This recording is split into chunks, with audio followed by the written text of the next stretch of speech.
tell me your story. You're Syrian and half Lebanese. Yeah, my father's family are Syrians, Sunnis from Damascus, and my mother's are Shia from the Bekaa Valley, or in other words, the heartland of Hezbollah. Ugh, sorry to Mm, hear. yeah. Wait, and your background is Sunni Muslim? No, half the family are Sunnis and the other half are Shia. Oh We wow. attended a French Catholic school and we celebrated Christian and Muslim holidays. We always had a Christmas tree and the presents, and everyone was secular. So when I grew up, Lebanon was very, very different. Where were you? Um, What year was this when you were in Lebanon?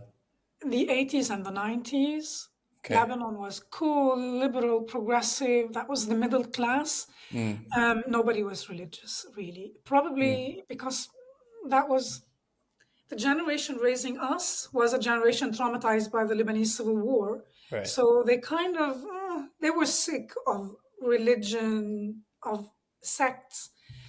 So they were indifferent. And Lebanon back then, as I said, if half the population is back then was Christian and the other half Muslim, but we have to take into account that at 10% maybe are various minorities.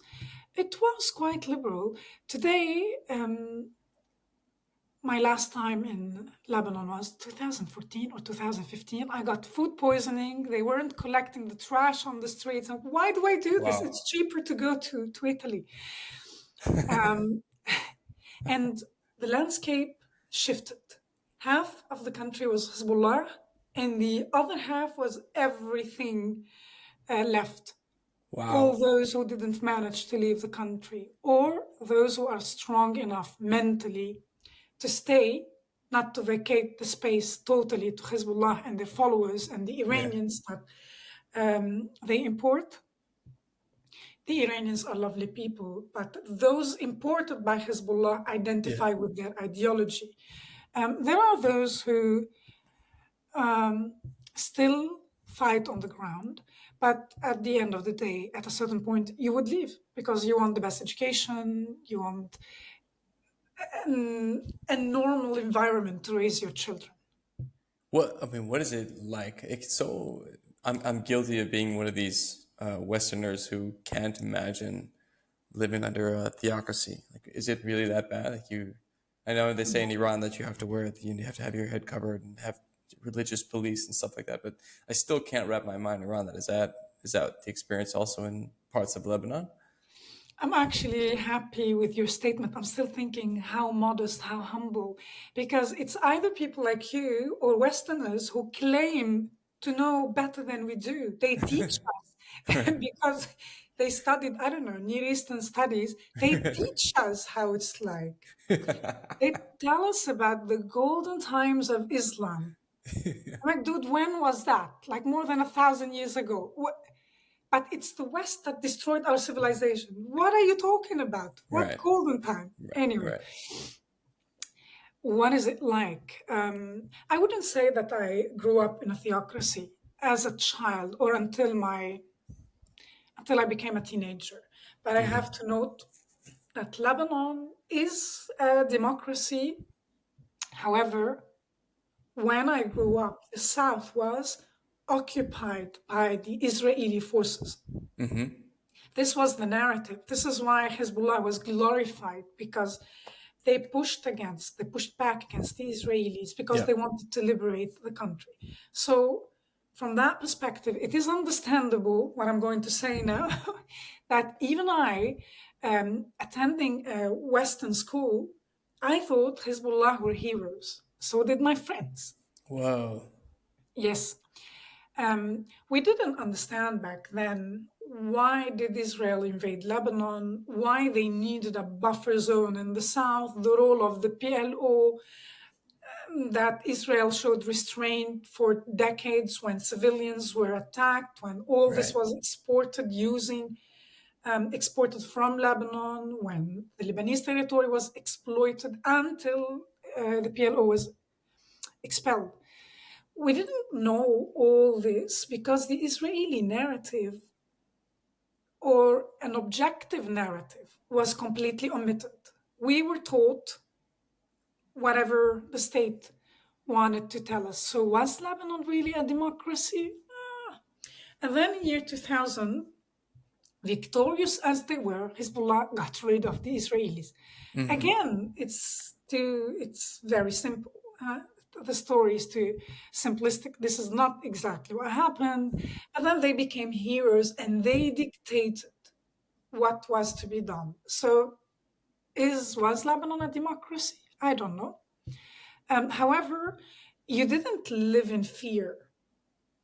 You don't mess with Hezbollah. You don't ever consider even advocating, or you don't consider the Western narrative of what's happening. You never ever identify with any ideas coming from the Zionist entity, the southern neighbors. We don't even say Israel.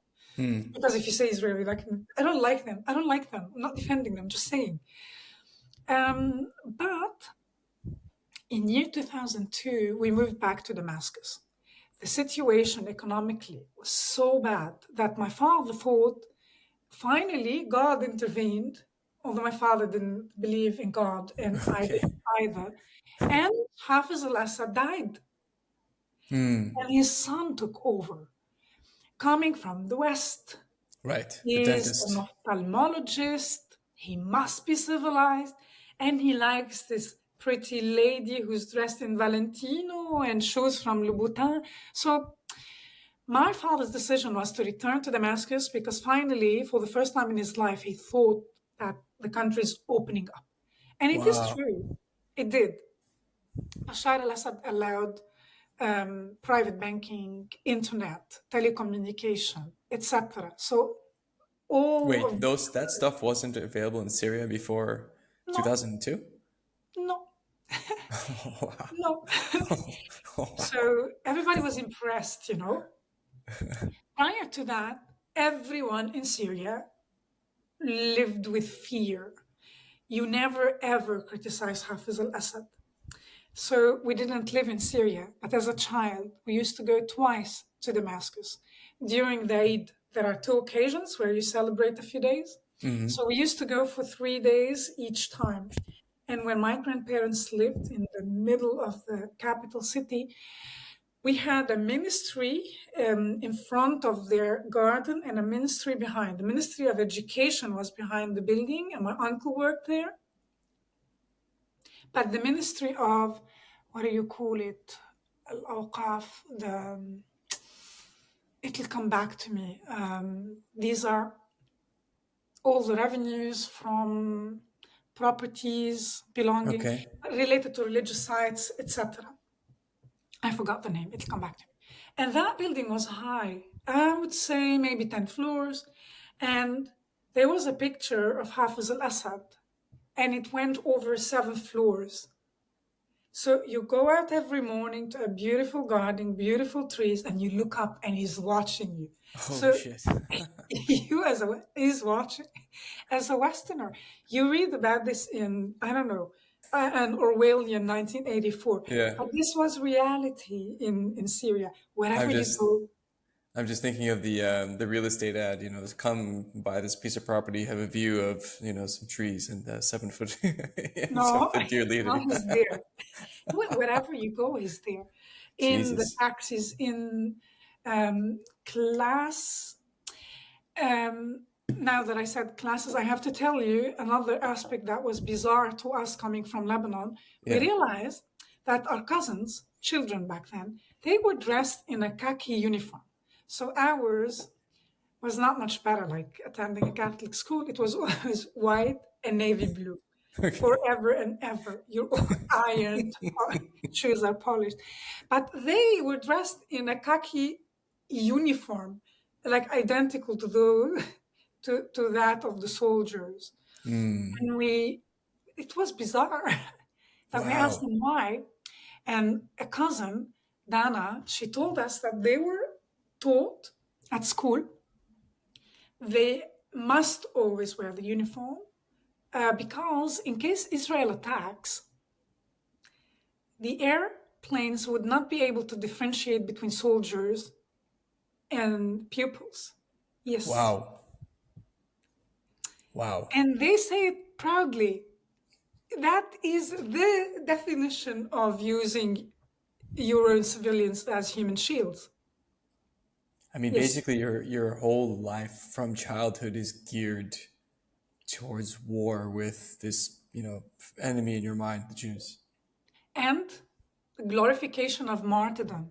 Right. Plus the dear leader, who's, just in case you're thinking you have other thoughts, is everywhere watching He's you. watching you. Holy And shit. people are so, it is a nasty theocracy. I can imagine that it is a bit similar in Iran, but in Syria in particular, the system relies on informants. So people are so poor.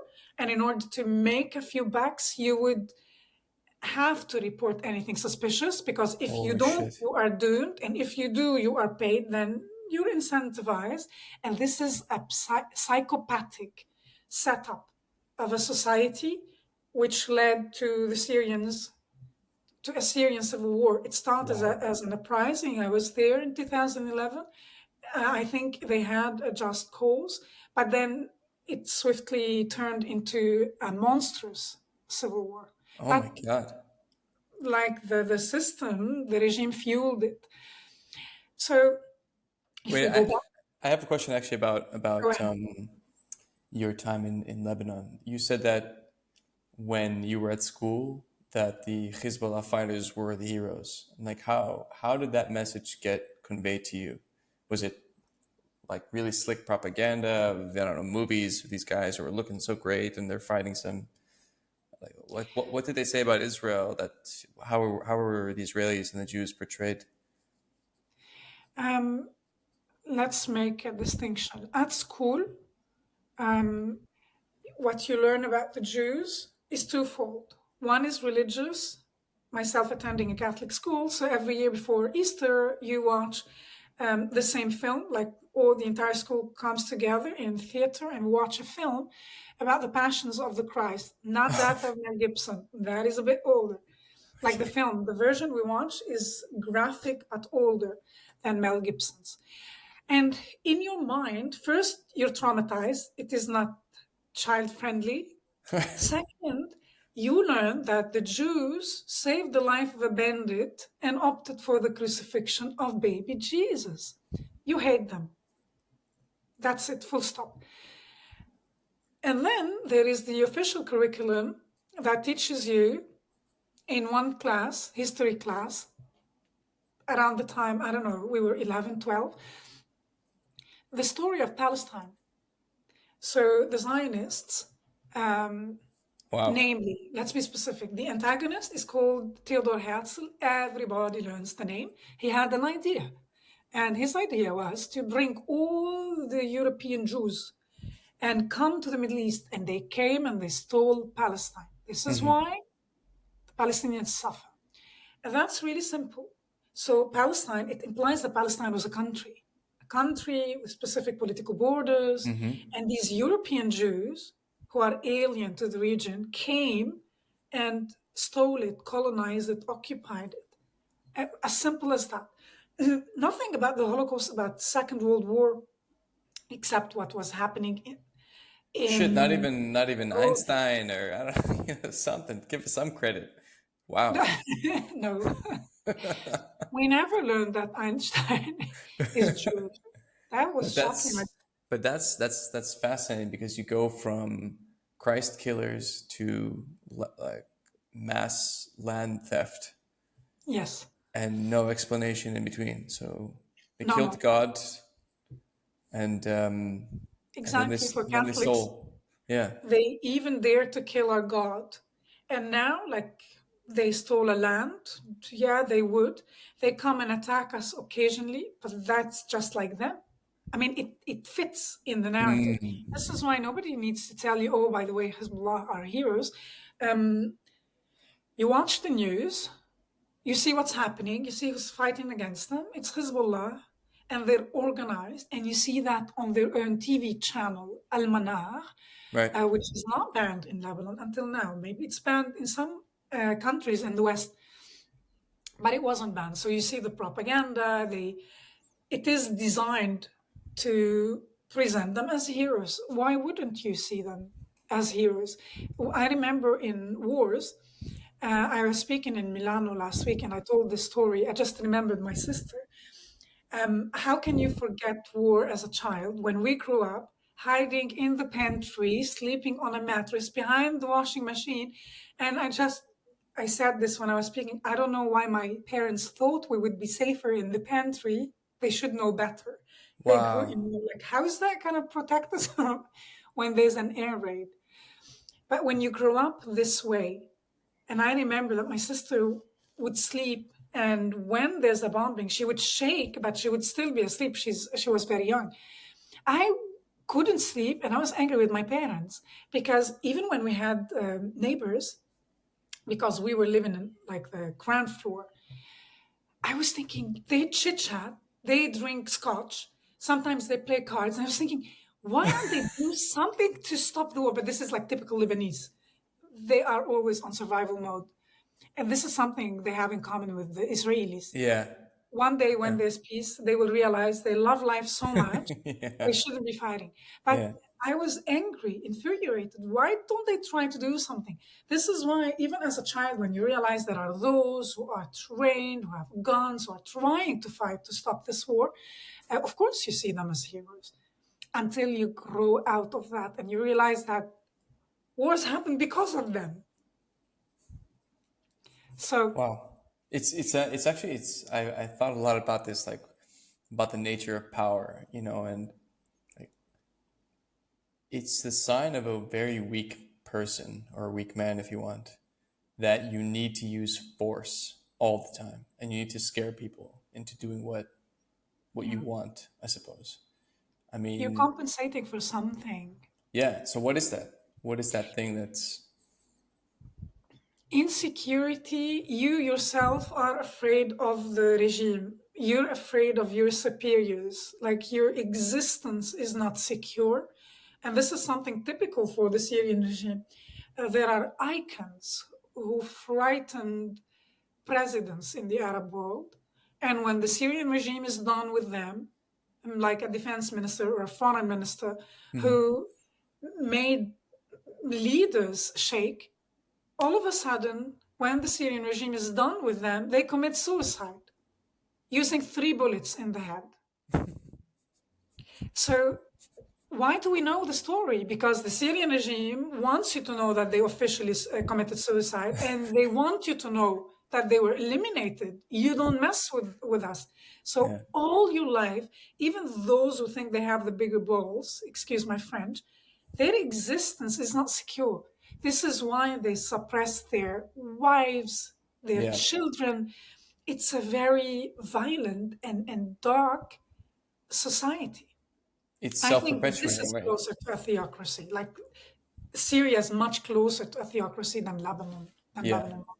And theocracy is on the face of it ridiculous because and I say this as somewhat of a believer, but to say with certainty that you are the one true representative of God is to base your entire authority on something very, very shaky. Like no one person can be absolutely certain that they are the one true voice of the creator of the universe, for Christ's sake.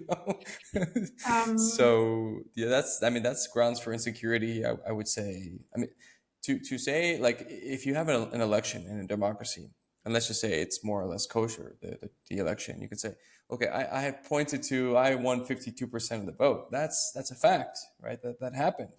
I won the majority. So I deserve my spot. I deserve my authority. Whatever. I have to work to preserve it. But if I'm saying no, no, no, the creator of the universe, like all of it, you appointed me to run this whole thing. Like, this is next level. In Syria, this is a different disease. This yeah, is the case in Iran. What you're yeah, describing is the case in Iran since 1979. yeah. But in Syria, it is not the case because those running the country are the Alawites, and the Alawites are a tiny minority. And we have to be honest, they were persecuted just like every other minority in Syria. Mm, Now they took over, and they took over through the army. These are officers who made several coups d'etats until Hafiz al-Assad came, stabilized the situation, and he had in the early 80s to fight against Islamists who thought that, of course, but of course, they are the Muslims, they are the Sunnis, they know best. And he had to fight against terrorism. Terrorism, in the terms we use today, attacks against civilians, trying to make a point, take over um, ruling Syria. He stopped that in the most brutal way, coming from the army, having, I don't know, coming with his background. He's not the most educated, but he's brutal, and he kept the country under control. So for him, his mandate was not divine. Let's put it this way. He thought people believed that he is God. And I'm not making a joke. After 2011, after the uprising, in many provinces, even, the peasants dared destroy his statues, to burn it, to hit it with shoes. It's like an expression of frustration, like finally they dared. Why would you take your shoe and hit a massive statue? And they cursed his soul. And when they got caught by intelligence services or these mobs, basically, they were called the Shabiha, mobs who were paid, given a gun, and you protect the regime. They were beaten up on camera and asked to say that Al-Assad is God, that he Wow. is Allah. And this is not like it happened once or twice. For them to keep people under control, you have to recognize you're afraid of God, that's in your heart. But in reality, he is God. Jesus. After he died, like you don't question him. And then the son took over, the ophthalmologist.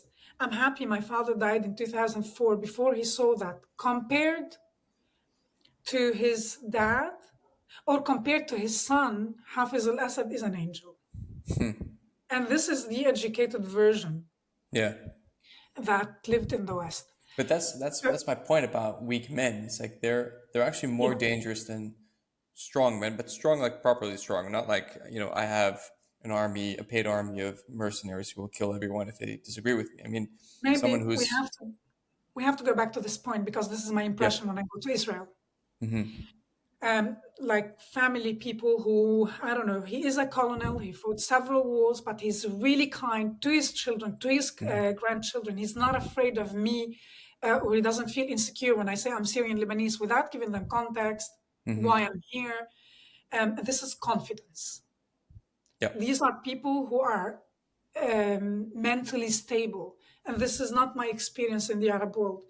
If we leave Syria and go to Iran, for instance, when Khomeini took over in 1979, upon the success, the victory of the Islamic Revolution, he claimed, and this is what you were talking about, he claimed that his mandate is coming directly from God, that he never sins, and he elevates himself and he promotes this idea to a point where nowadays a lot of people believe it. And this is idiotic. Like when I was an atheist, and I think I was an atheist because you grow up between Sunnis and Shia, and they secretly tell you, we are right, they are lying. And then you go to a Catholic school, they tell you, we are right, and they are lying. And you conclude as a sane child that they're all lying because this is what they're telling you. And if you don't want to take sides, you know what? If there was a God, I think he would be nicer than this, than what's happening. But even as an atheist, I wouldn't think that there was an ideology that's worthy of eliminating everything else Right. from a logical perspective, because we will fall into absolutism. Yeah. How can you be certain that this is the absolute truth? We can talk about Judaism later, but this is how I grew up. And when you compare words with deeds, you realize that these are evil people, Yeah. the regimes. But I also, and this is a bonus, I'll tell you this, I also lived in Saudi Arabia for a year and a half, Oh wow.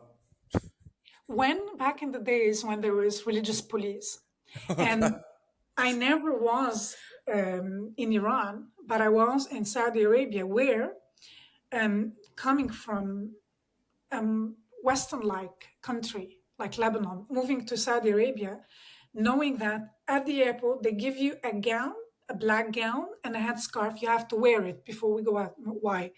Because this is the dress code. Like, why? At the airport or in general? I was young and naive. I'm like, okay, I married, and my husband was Lebanese, and he was working for HP, and it was a very interesting offer back at the day because you don't pay taxes. It's a very well paid job. We did Hmm. it, but it's so bizarre to live somewhere where you're afraid. You rush out of the house and then you remember, oh my God, my headscarf, my headscarf. And I forgot my headscarf once. And I was at buying books at the bookstore. And this massive guy is like standing there and like staring at me. I was like reading something, looked at him, and he just like shouting. And they have batons. They can hit you with it. Like, Oh my God. however, I'm pretty sure before he started shouting at me, before I looked into his eyes, he was just checking me. Like, he is immoral. I like, this was my first glance. He was just looking at me. And once I looked into his eyes, he wasn't just checking me, he was like checking that I'm wearing my headscarf. And this happens often. These who were controlling your dress code, and because of them, you can be arrested and deported. They can destroy your livelihood. Yeah. These were ex convicts. Oh wow. They were offered a reduction of their prison sentence if they become, yeah, controllers of morality. Yes. But as I told you this story, this was my experience, and I'm really That's happy I made it. insane. Yeah, it is. However, MBS dismantled this unit, this body, this institution. Of And the if Saudi, ex-convicts. pardon, Of the ex-convicts. the morality police, this institution doesn't exist anymore. You're not Okay. forced to wear a veil. MBS allowed women to drive cars. Okay. Okay. But if Saudi Arabia could introduce such reforms, like they are, it's like they are taking steps towards modernity. I think anything is possible. Yeah. For sure. For sure. I'm curious though because it's almost like this common theme in every single story you tell of humiliated men. So I'm an ex-convict, and in order to reduce my sentence, you can become some guy who fucking walks around in a mall and checks to see if women are you're covering their hair or not. I'm a peasant just for the crime of throwing my shoe at a statue. I get people who beat me and then film me saying something against my will. There's just it seems like there's just society's producing more and more and more, just tons of humiliated men. I Yes. mean, what is so bad about human dignity? Like, why is it a fear of human dignity? Like, what is going on that I can understand the rage and the externalizing all the problems against the West or Israel or whoever the hell you want, because if your life is so miserable and contained and you're so restricted, like all that human potential, all that male ambition is just trapped and you can't do anything with it, of course you're going to be pissed off, and of course you're going to want to take it out on something, on someone, because that's your fucking life. You're like, I'm stuck everywhere I go, I'm going to get smashed in the face. So And why not be a jihadi then? At least that's my one you know that's my one guaranteed chance at glory, say. Makes sense to me. add to that poverty, lack of opportunities. Right. There are no jobs. Yeah. There is no perspective for a better future. Like, to go back to the root, I would think this is a reality where the governing method is based on fear. Yeah. It's those who are governing these countries who have no balls, and they are so frightened of being overthrown, that they think the way to govern is by terrorizing, terrifying everyone so Yeah. that they never dare challenge our governance. And if you think about it, like where is this the case in Iraq, in Iran, in Syria, Northern Korea, Russia? Um, this is why, like when someone who likes the Iranian regime, like this crazy professor who's hosted often by Piers Morgan, Who's he's a that? professor at the university in Tehran. He always advocates the regime and propagates lies.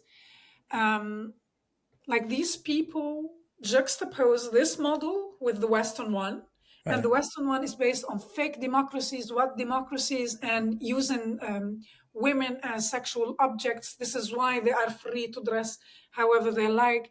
Mm. Um, but then it is stupid because in the West, nobody lives terrified. And those who break out of jails, such as Iran or Syria, they escape and they go to the West when they would never be beaten up by an intelligence service, Right. never be beaten up because of a comment they wrote on Facebook. They go there to live in freedom. And interestingly enough, some of those who escaped the prison to live, to find dignity and freedom, suddenly they would march in northern Germany or in Amsterdam in the Netherlands, demanding a caliphate. Why? Yeah. But I think, well, tell me what you think. Well, why is that? Why do you have this huge population of?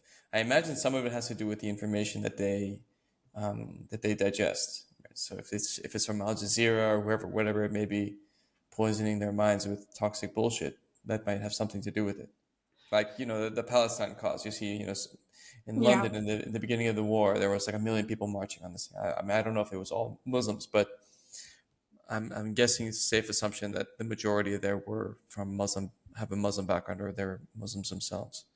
So why, as you said, the absurdity of living in paradise and saying no, no, no, we want what we escaped from the old country. We want to bring that hellhole back to here, where we have this social welfare and trains at work and opportunity, economic opportunity, and so on and so forth. Like, what the hell is going on?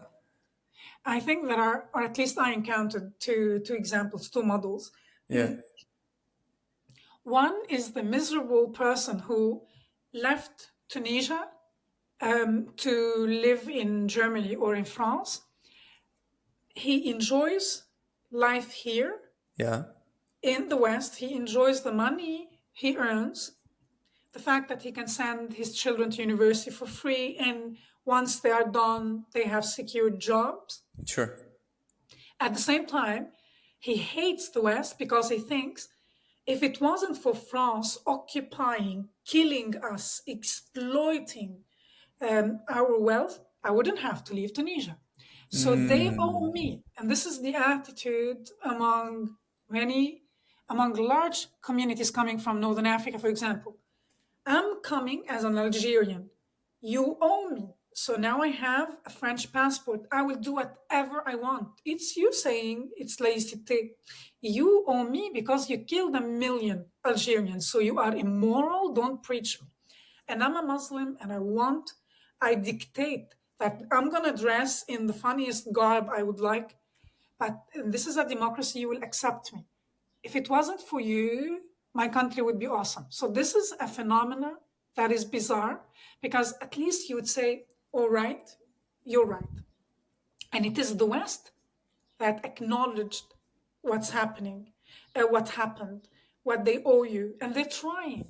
But you cannot say that 100 years later, you're still a failure because yeah, of what happened back then. Move exactly. on, get Yeah, over it, move on, yeah, and yeah, get to work, build something, build your model. exactly, exactly. So there is the bitter, miserable, entitled person who wants to move to the West, wants a nice job, and wants to drive the nice car, but they think they will still tell their daughter to dress however they want Her too, because this is my culture. Don't you dare.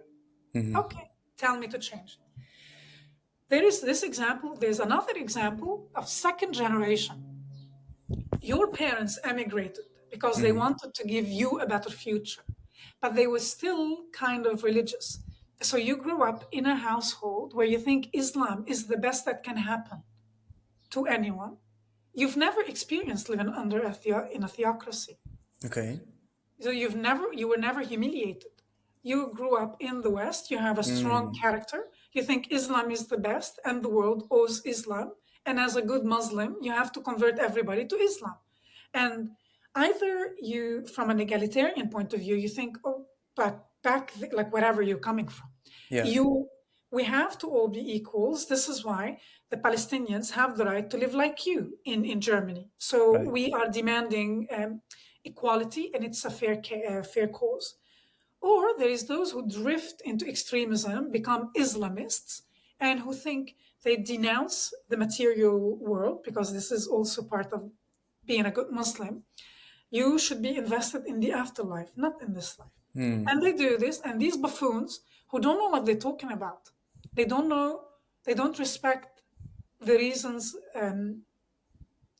that caused their parents to emigrate. Yeah. Or they're not familiar with it, or their Yeah. parents were not intelligent enough to communicate that, and they would like to see a caliphate in Germany or in Belgium or in Denmark without really understanding the consequences of the project they're advocating. I just saw a video of do you know who Mohammed Hijab is? You saw him leading the mob in And the UK. he's saying something like life doesn't begin at life, life begins at death. And I'm thinking, Here you you know, go. this guy's got over 1 million YouTube subscribers or whatever, Yes. and I'm just thinking, this takes 3 seconds of thinking to realize doesn't make any fucking sense. Like, what do you mean life begins at death? You're dead. Then there's no life. Like, There is life. This is exactly, it's a very important statement. And it no, I has know, been but if everyone's dead, then, there, then that's there's no one in around. the So afterlife. what is he talking about? Exactly. This, what happens, it's no problem. You can suffer, you can die a martyr, and it's honorable. How can you win with such people? Because if they teach their children that, then any child, and this happens in Israel where you live, would make it, like out of his or her own volition, because this Yep. expanded to include women as well. They would try to stab a soldier, they will Right. die, and some of their family members will perceive them as heroes, and they think it's a heroic act. Here you go, because they think in the afterlife they will go to paradise. And especially in the case of women, I ask them genuinely, and I studied Islamic studies. I ask them, so, and then what? You go to paradise? Because Islam talks about maybe versions waiting for men, but whoever conveyed this religion forgot about you. What happens to women? And they can't answer. Well, go ask your imam, your sheikh, ask them, why do you want to die? What happens of you in the afterlife? Yeah. It is crazy. But speaking of Muhammad Hijab, Wait, what happens to women when they die in the afterlife? no one, Islam forgot about them. We don't know. I'm telling you, I genuinely ask, because there there is nothing. Nobody knows what happens to them. Are you gonna become one of the versions that Osama bin Laden will enjoy? I mean, what a miserable, miserable turn of event. You have to clean his dialysis machine when you're up there. Yeah, no, it's lovely. What happens of you? Like, why do you want to die? But Why this don't you is instead invest your energy into loving your kids it just and making the best out of your life? I have no idea. it just feels like there's this big, jihadi balloon and all it really just takes is one very fine needle to say none of this makes sense. Wow. I really would. I would suggest someone does this to Muhammad Hijab's ego. This is terrorism. That was terrorism advocated in eloquent English with a British accent. What is that? Even 2 weeks ago, something like that, there was here near where I live in Germany, in Mannheim, this Afghan, 25-year-old Afghan, who stabbed three and then stabbed a policeman, a young policeman, 28, 29, twice in the neck, and the policeman died. The crazy bit, this happened, and it's a failure. The police should have been prepared because it is an event criticizing Islam. So you know what happens when you criticize Islam. I'm not sure Islam or Islamism, because the author, like this event, around this author who criticized Islam or Islamism, I've never heard of him. However, Islamists heard of him, and someone tried to kill him. The strange thing is the reactions on social media. Someone showed me a rapper with a knife and talking about this guy as if he's a hero, and that someone who lives in Europe, you should do the same. And the fact that this rapper is contemplating doing the same. And I was wondering, I was looking for the news, like, was he arrested? Was he arrested? This is not normal. And this is what teenagers see on TikTok. Jesus. But it's what here? Okay, so here's something that I've been thinking about for a while that I don't know how to think about it, and I'm glad that you actually have you did your studies in Islamic studies. If such a rich civilization, just in terms of history, but also just its reach and its accomplishments, even just architecture, right? If you just go to look at the mosques, for example, in Istanbul, it's beautiful. And the inspiration for that is Islam, the religious impulse, and so on. So there's something beautiful there. Like there's obviously something of tremendous value in Islamic civilization, apparently, right? Otherwise, it wouldn't have survived this long, right? Is my theory. So why is it the case that it feels like it's, in the Middle Ages, the Dark Ages of Christianity 1,000 years ago? Like that's kind of where we are with Islam. If you think about it, if you just take yourself out of the context and presume that you are someone, 1,000 years in the future, and you think of all the marvelous, inventions and innovations, all that stuff is going on in the West, and it's just a big dark black hole in Africa and in the Islamic world. Why is that? Why is that the case? And it feels like you have this civilization that produces humiliated and undignified men. Some of them are just promoted to positions of power, and they're wielding fear to keep a lid on any human potential, because God forbid we let some of that loose out into the world. Yeah, go ahead, sorry. Look, I don't think that this marvelous architecture is an expression of Islam per se. It is an expression of this melting pot that happened as a byproduct when Islam spread. This, like what you see in Granada in Spain, this marvelous architecture is not a direct expression of what started in Hijaz in the Arabian Peninsula. This is the mixture that traveled, that expanded. Remember, I mentioned earlier the golden time of Islam. Back at the time, back then, when Islam produced marvelous. Can you hear me? I think I lost you.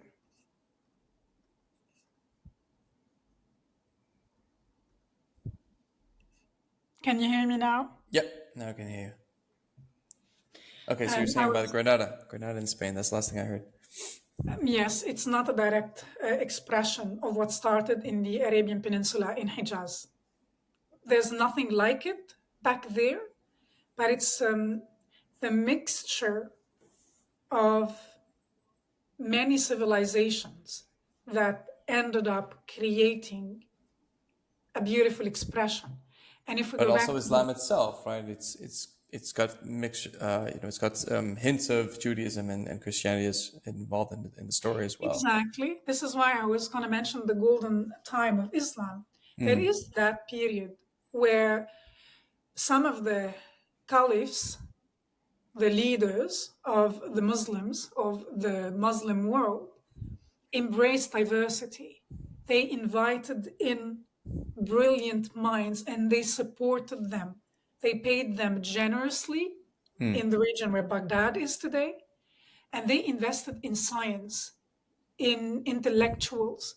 They paid for people to translate, for priests and for Jews who were living in the region back then. And they invested into translating whatever the human mind has produced till then. From Greek, why would you bring Greek philosophy to Baghdad? Translate it, make it accessible, invite all the brilliant minds, and they started generating something beautiful on every level. They started looking at the Arabic language, I wouldn't say as a discipline, that was the beginning of many disciplines. Looking at poetry, grammatic, history, astrology, philosophy, different religions, different perspectives, and that brought in humility and this embracing others' civilization, giving credit to this and that. It created a golden time where where the human mind prospered, and that was short-lived. Short-lived. It's not necessarily directly the Muslims' fault.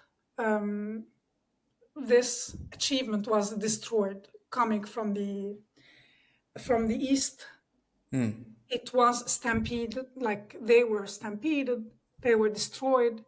They say that the rivers turned black because the books, I wouldn't say books, all these scrolls were thrown into the river that turned black. There's a lot of human potential or human effort that was destroyed back then. But for Muslims, especially for scholars, if they look back at that period and understand why was it flourishing, they know that they embraced diversity, that they invited Christians and Jews, they invited people from China. They gave a platform for people to contribute, and that resulted in something beautiful. And the expression of that we see in different corners of the world. You mentioned Istanbul. It's that simple, really. So why can't we go back to that? Because for the last, at least let's talk about after the fall of the Ottoman Empire, for the last 100 years, Muslims lost the caliphate and they want to revive it. But in which form? Yeah. It is horrific. They cannot give you one successful example. But it's not all so dark, and we shouldn't be hopeless. If we look at Saudi Arabia and UAE, there is hope. This is an Yeah. example. If you look at Dubai, this is an example Yeah. For of an sure. Islamic culture. This is what it could be. It has potential. It can be inclusive. You don't have to ban the hijab. Women can carry on being devout Muslims, but For without being sure. humiliated. You can be part of the global market without having to wage a war against anybody. So there is hope. Yeah. Dubai, I've been to Dubai a couple of times, and it's just it's a fascinating place because first of all, you're right. It feels so Western. I mean, aside from the desert heat, but it's just so, malls and Western cars and all the, the financial centers. You see all the same big names, the J.P. Morgans and the Bloombergs and the whatever of the world. But you also But see women with headscarves. yeah, but you also see women from Europe. You see women from India. I mean, you see women But from all over the place. when you see Arabs in their traditional Yeah. garments, do you feel intimidated? Wow, that's a great question. What was I feeling at the time? I, as a Jewish person that lives in Israel, sometimes like it's kind of deep seated in that you're like, does this person hate me? Um, but that's just me projecting onto them, I would say. Obviously, because I don't know what they were actually thinking. They didn't even know me. Was I threatened by it? No, no. So it can happen. It can be Islamic. It can be an Arab landscape without people being terrified. Like, is this person going to stab me now? Right. No, I definitely didn't have that feeling. But I think also Dubai, just Dubai as one example, they invest quite heavily in security. Like I was told by my colleagues that lived there at the time, you could leave your wallet on the table in a restaurant and no one will touch it. They don't tolerate Right. anything that um, could Yeah. jeopardize stability, security. That's also to because they don't want to jeopardize their financial status. Right. And this is why it's a thriving country. Well, bribery, I'm sure they'll, they, money laundering and things like this, Yeah, Russian money. That's that's a okay. different theme, but there is hope. Yeah. There is hope. We can work with that. For sure. I mean, it's better than everything else, right?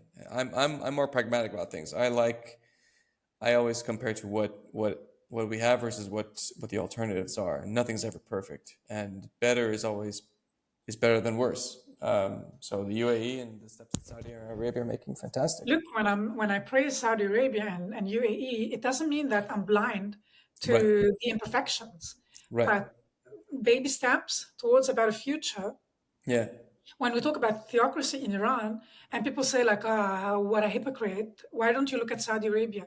Saudi Arabia can be a theocracy, but a Saudi man is not frightened of the security agents. Is not frightened of the police. The police doesn't ask you in your car to open the window to humiliate you in front of your family. This doesn't happen. Jesus. It's Wow. a different culture. Wow. But it happens in Syria, it happens in Iraq, it happens in Iran. So it is a theocracy trying to keep everyone under control, not the Western way, but without crushing its citizens' souls. It's not necessary. Yeah. Yeah. So tell me about you. I mean, how the hell did you go from being a sort of atheist child in Lebanon, Syria, to now being this outspoken, I don't know. I mean, coming to Israel and getting hugs and like, how the hell does that work? How does that work? So when I decided to solve the Middle East problem, Nice. yes, it is possible. I hate it when I'm at a conference, at a seminar, and people say, look, we're not asking you to solve the Middle East problem. And people laugh at it in the room. And when I'm given the chance to talk, I'm like, not cool, dude, not cool. Right. Back where I come from, people die. To you, it's a joke. You've given up on finding a solution. But for us, and this is why I like to say it out loud, we need to solve the Middle East problem. Sure. We owe it to future generations. Maybe we Yep. won't live it in our time, but at least we have to work towards it. So when I decided to solve the Middle East problem, and I say it this way because we're all part of it, it's very easy to say, why don't they find a solution? Who are they? Like if you're 25 and you're bitching about it, who are they? Right. Become a politician. Try to become one of the decision makers. Be involved. Do something. Yep. So I went back to university to study Islamic studies and Jewish studies to understand what on earth is your problem? How can we solve this issue Wow. in Europe from a European academic neutral point of view? Wait, And I realized that how did you made the decision yourself to move to Europe, or you moved with your family? How did that work? no. So let's say in 2011, I was in the country, I was in Syria. And I saw what happened in the first 3 months. So people were shot dead, although they weren't carrying arms, no weapons. And it was obvious where this is going. If the Syrian president thinks there's a universal war against him, he's not going to acknowledge the needs of the Syrians. He's going to tune into whatever disc the Iranians and North Korea, etc., is playing. Anyhow, so I decided to move to Europe because I identify with Western values. Okay. So first I moved to France for 1 year, and I realized that, as I said, as I said earlier about the communities coming from North Africa, the Muslims in general in France have like this feeling, not all of them, of course, but large communities work against the system.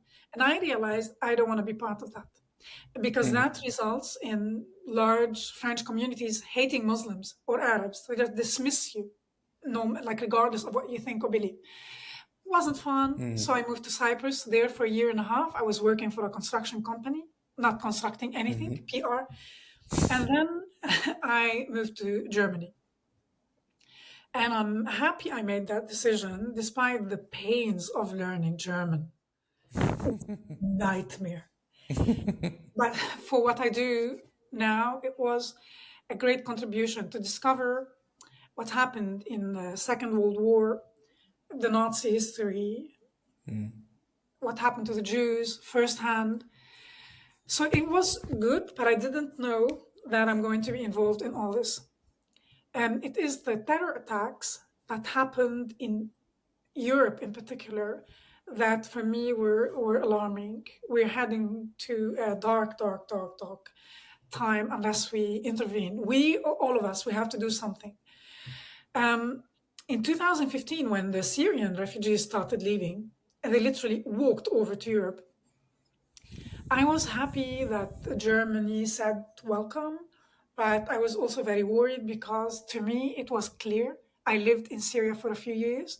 To me, it's a misogynist culture, and most people are anti Semites.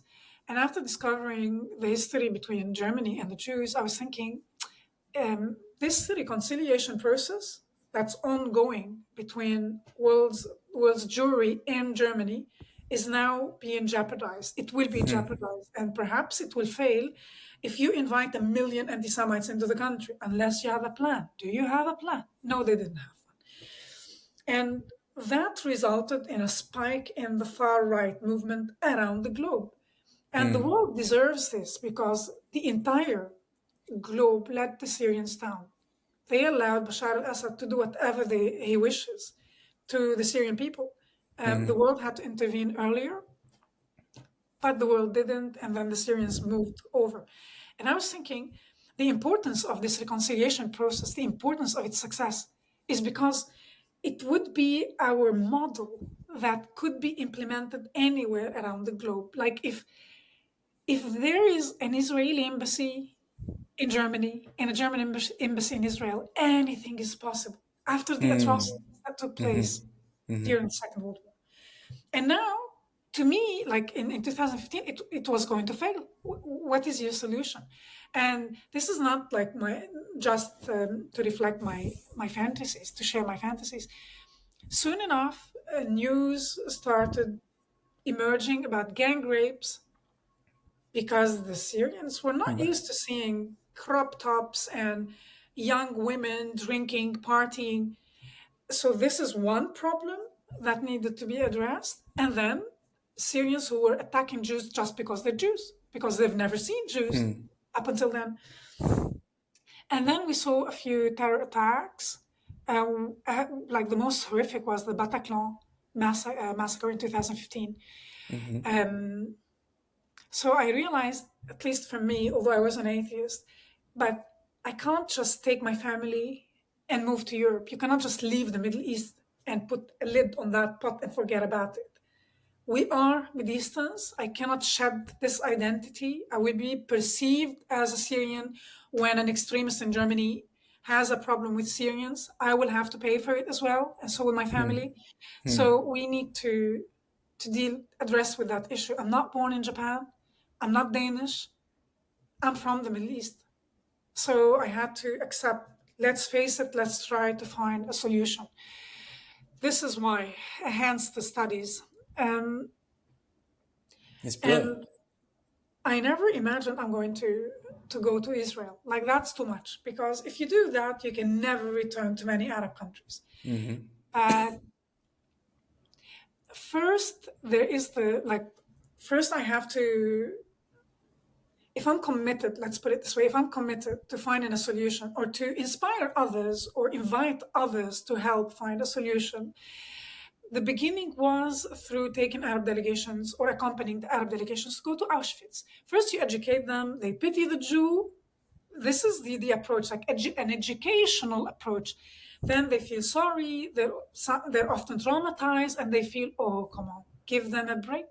There is a reason why they need a state. That was the beginning. And then a beautiful surprise was shared with the world. The Abraham Accords were signed, and that gave us hope. Like, you couldn't have imagined this achievement Oh. 2 years prior to the signing of the Abraham Accords. So that was a massive achievement, and we realized, okay, we could push towards, like, for a better future. Slowly but surely, more Arab countries will join. We had massive hopes for Saudi Arabia. I still think they will eventually join.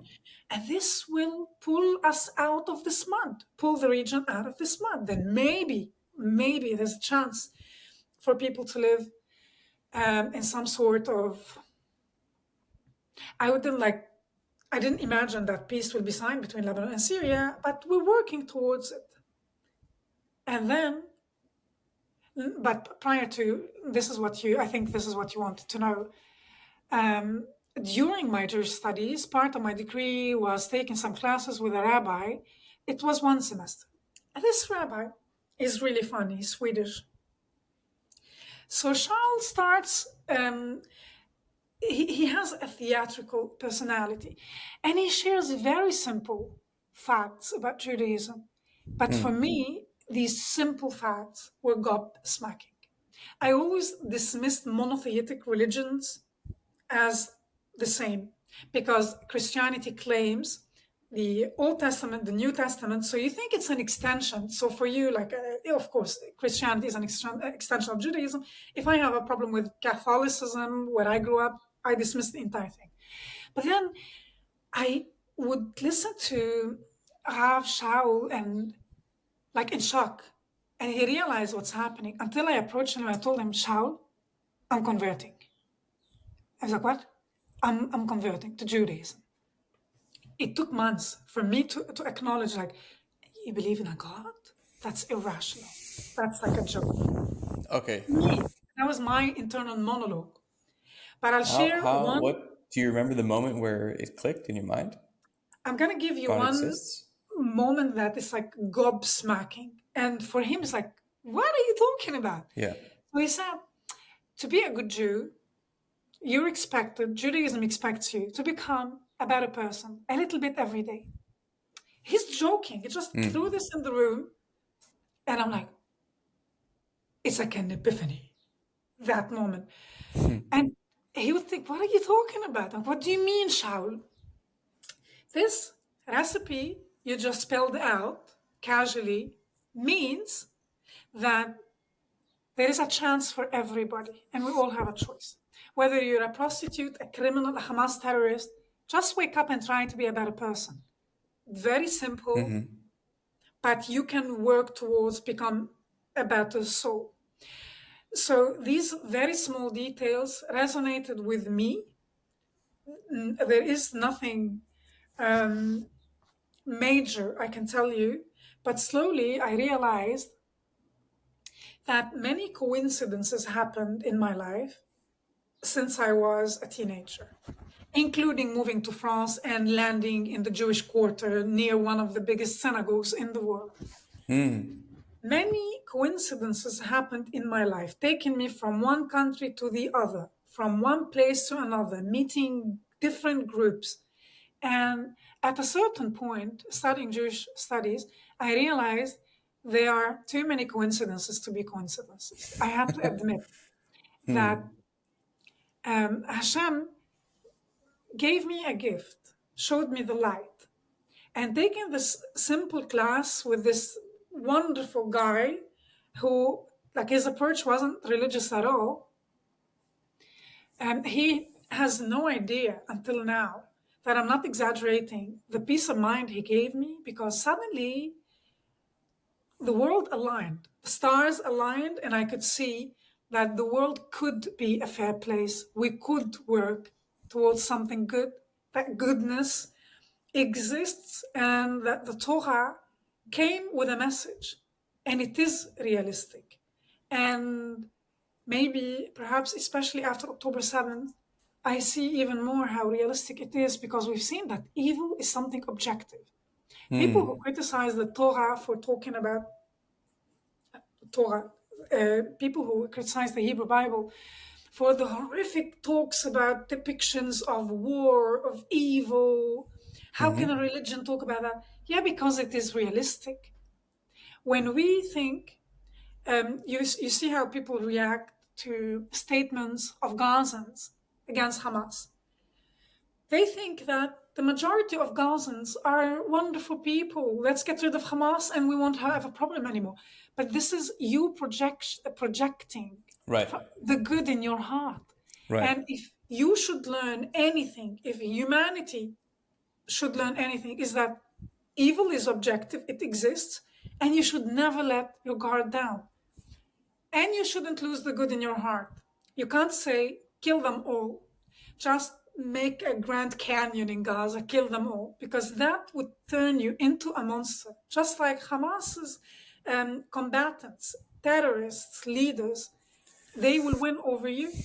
So keeping the good in your heart, but don't project it on others. Be realistic, because evil is objective. You have to fight for a better world. We can't just take it for granted. So about that, because that's a wonderful point that you make about projecting your own self righteousness onto someone else. There's a line in the Gulag Archipelago that's often quoted these days, but that the line between good and evil runs through every human heart. And so, just as though we can be the do-good, peaceful civilians, we could also just as easily find ourselves as the Hamas monsters, raping and killing little children. I mean, we are all capable of doing those things, and I feel like um, this conflict, and just in general, the conflict between the conflict within the Islamic world, but also the Islamic world versus the external world, namely the West, is precisely that. It's like it's this little nodes of consciousness among individuals who are fighting their potential all the time. It's like they know that they can be better than they are. They know that they can have more self-control, have more respect for human life, for how they treat other people. But they feel so cornered and pushed into feeling the way they feel, like trapped. Like if I'm a Gazan and I'm 16 years old and I'm taught that all of my life's problems are as a result of people that I've never met before, but let's call them the Jews. I've got this phantom enemy that I'll never ever encounter because I'm trapped in Gaza and the whole world is blockading me. And there's no industry and all the skills of my life, all the things that I'm passionate about. Maybe I'll get a glimpse of soccer, or maybe I'll get a glimpse of, Lamborghinis on Facebook or something. All that I can never ever touch. So there's this whole world of potential out there, and I'm just stuck here. And it's all this at the fault of these people that I've never met. It's like, who exactly are they angry at? Who exactly are they angry at? Like, are they angry at me? They don't know me. They don't know any Israelis. And so it feels like there's this, and here I might just be, just speculating, but if you're really that angry that jihad is the answer for you, it's probably your relationship to existence itself. It's like, my life is damned, and what a shitty existence this is, and the hell with all of it. Like, fuck it, might as well just burn it all down if this is fate, right? And I can't do anything about it, which is a lie, of course. Of course, everyone can do something about anything. It's just the bigger the challenge, the bigger price that you have to pay for it, unfortunately. But that's just how it works, obviously. But summoning that kind of courage Like there aren't any good examples in the Muslim world, as far as I could tell. There aren't these, Elon Musk type people who overcome crazy odds to then build reusable rockets or the electric cars. Like that, none of that exists in the modern Muslim world. And so you say it's education, and I totally agree with you, but it's like, where are the good examples? And I love your courage. I mean, you actually, the way you speak and the way that you tell your story about, becoming a believer, you speak like one. I'm going to solve the Middle East.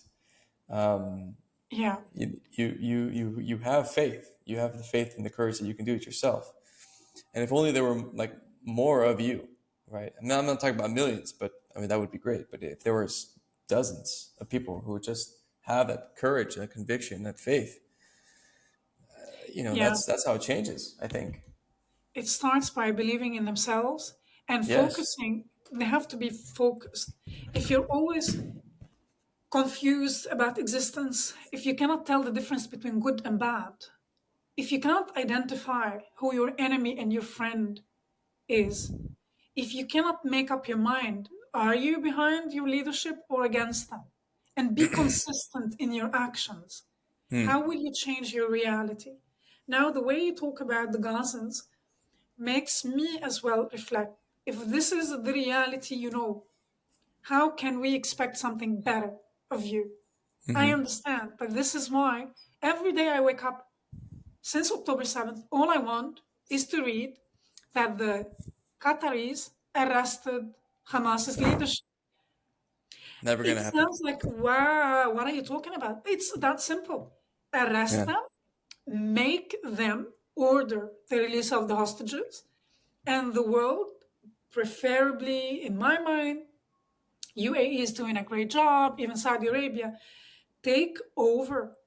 Take over. The people deserve better. But the process of de radicalization, this is like these are millions of traumatized to a point where they are monsters in their brains. Yeah. Since October 7th, I translated many of the videos that Hamas shared. It was in Arabic and then on social media. And I've seen horrific scenes. I'm not naive. I saw civilians in Gaza jumping on corpses of Israelis who Yeah. were dead. And as a mother, it is so bizarre. It's against human nature to see a Yeah. child celebrating death and jumping on a corpse. Normally, a child would be petrified if you see a dead body. Yeah. But this behavior is so normalized that they are almost monsters, even younger ones. So you need an intervention, but it is also not realistic to say, all right, this is a pain inflicted by the conflict. So the Israelis have to show restraint, a step back, and we have to find a different solution. Let's talk to them. We are past that stage. At the same time, if you go back to like I'm willing to do the same exercise you've just done. We owe it to innocent civilians. We owe it to ourselves to remain humane and to think of solving the issue from many different perspectives. Even if it's war we opt for, but we still have to be reminded also by our own conscious that they are human beings and we have to take into account their upbringing and where is this hatred coming from, and also being very nuanced in the way we think about it, and we all become amateur psychologists. And I'm not saying this to criticize you. We try to understand, to put ourselves in the shoes. Yeah. And when people say I'm indifferent to the suffering of the Gazans, which is bullshit. Like now, I advocate Israel. I stand with Israel proudly, loudly. I became vocal. And people say, because you're indifferent to the suffering of the people, like, how dare you? When I read the news on October 7th, for 2 hours, I couldn't move. I'm looking, I'm watching these scenes, but like, at the same time, I'm thinking, if I was a mom in Gaza, waking up to the news, I knew exactly what was going to happen to my family, right? Even if you are an innocent mom with 4 small children, you know when you read the news, Israel cannot but retaliate, and they wanted Israel to retaliate, to drag it through the mud that we're seeing now, Yeah. and in order for Israel to become a pariah. But we have to also think that we are at war. I'm not Israeli. So whenever I say we are at war, people think I'm losing it because I'm converted to Judaism. I'm brainwashed. No, we are at war. We, those who cherish or value um, the Western lifestyle, those who cherish Western values. Let's put it this way. We are at war with a cult of death that blames it all on the progressive West. At the same time, if you look at their governing models, it's a failure, totally. You've just said, where is um, the Arab Elon Musk model? There is no innovation, no invention, no pioneering. Like the existence of the Arab world depends on the innovation in the West. Yet they want to wage war against Yeah. Western countries Yeah. and their ally, Israel, destroy them in order for us to live better. How moronic is that? That's why I feel like the root is psychological, and I suppose even religious, because why would you destroy the thing that made you rich in the first place? Like, if, for example, if you're Qatar and you're funding terrorism, and you've got Al Jazeera, who's just poisoning the brains of hundreds of millions of people. I don't believe the technology that extracted the oil and gas that made Qatar rich was developed in Qatar. No, Right? no. That then they have access to endless amounts of money, which is interesting to think, like, what if they've got so much money, this small little state, what the hell are they doing fomenting all this chaos and hatred in the world? Why do they do that? And it's not that they is actually a very small group of people, right? It's like the ruling family and maybe some advisors here and there, but it's probably just two or three people who are calling the shots on this stuff. So what the hell are they doing? They've got endless money. Why do this? What do How they is get it out of this? beneficial and to whom? Yeah, you know. If you look at October 7th and all these crowds boiling, they're demanding of the world. What are you demanding? And Yeah. you support Hamas? Like they are daring the police, they're supporting Hamas. What did Hamas achieve since October 7th? Forget about the Israelis, to hell with them. What did Right. they achieve for the Right. Palestinians? Right. Like, you're supporting what exactly? You Misery. just want the demise of Israel. And then what?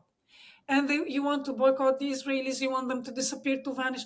Dude, you're writing to me using an app developed by a Jew. Your phone has chips developed in Israel. You want to boycott them, but you're wearing Levi's Yeah. jeans, smoking Yeah. Marlboro, but you want the demise of the West. How moronic. There isn't even a level at which we can sit and say, all right, there's a compromise, there's room for compromise. Yeah. This is why I say we are at war. It's a war. This, like the other camp, has nothing that I'm interested in hearing Yeah. anymore, Yeah. especially the Westerners. And this is how you started, especially the Westerners who want to teach us. You don't understand what Israel has done. Dude, Yeah. what do you mean? I grew up in a conflict zone. What do you mean I don't understand? Do you understand what Hezbollah advocates? They are freedom fighters. Which freedom? Right. Which freedom? The Iranian regime killed girls Yeah. who wanted to feel air in their hair. They killed them. They maimed them. They raped Crazy. them. Crazy. So don't give me this bullshit about the axis of resistance, Iran and its proxies, advocating the right for self-determination for the Palestinians. Grant it to your own people first, and then we have a ground upon which we can And discuss what you'd like for the Palestinians. it's again, I use that analogy of that balloon that really just needs one very fine needle to pop. I mean, just take the Hamas logic just one step further. Like, let's say they kill, they destroy Israel and kill as many Jews as they would like. They become the new Nazis. And now everyone today, if you want to insult someone, you call them a Nazi. Donald Trump's a Nazi. This one's a Nazi. Everyone's a Nazi, right? Okay. Oh, and you understand exactly what that person means. Like Nazi equals bad. So why is it a good idea for one national group to be considered the next Nazis? Like, why doesn't anyone ever just like, you know, you know, it's a really bad Because idea. they're not Nazis. They are oppressed freedom fighters. I understand, but still, like, if the goal is essentially the same as Nazism, and everyone understands that Nazism is bad, just finish the syllogism in your mind and say, oh, that's a really bad idea. We shouldn't be supporting this. That's the Even insanity of the moment. like, look, there are many videos coming out of Gaza of Hamas executing in broad daylight Gazans, simple Gazans, sometimes teenagers trying to Yeah. steal food, steal aid from Mm-hmm. the humanitarian aid that's confiscated by Hamas. I mean, even if you like them and I don't know, they make you horny. You look at these guys, you're like, wow, this is what I'd like to marry. Do you not see this? Yeah. Like, forget about it. You don't believe Israeli women. We don't have footage of Yeah. rape because Right. they didn't stop to film it. You don't accept, you don't even want to read the report that's available online. Okay, Yeah. fine.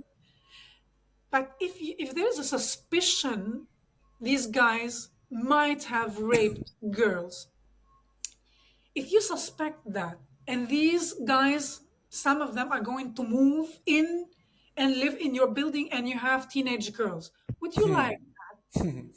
Would you sleep happily at night knowing that they Yeah. live with you, Hamas Yeah. terrorists in the same building? Maybe they raped Israeli women, maybe not. Do you trust them? Nobody trusts them. Nobody likes them in the Arab world. This is why you see protests, masses protesting in the West, but you don't see that in Cairo or in Mm. Beirut or in Damascus because people are frightened of them and they hate them, and they have a taste of what it is like to live under such leadership. I just want to understand, why doesn't the world intervene to destroy and dismantle this leadership? Why is Israel left fighting this alone? And soon Israel will inevitably have to fight Hezbollah. Yeah. Like a retaliation is overdue. Yeah. For sure. No, I mean we're already in a state of war. Like to deny Yes. that is silly.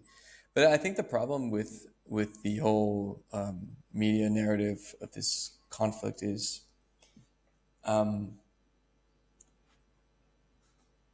that the war is fought between two buckets, right? You've got Israel, you've got Hamas, which is true, and there's a power oppressed, are powerful and the weak one.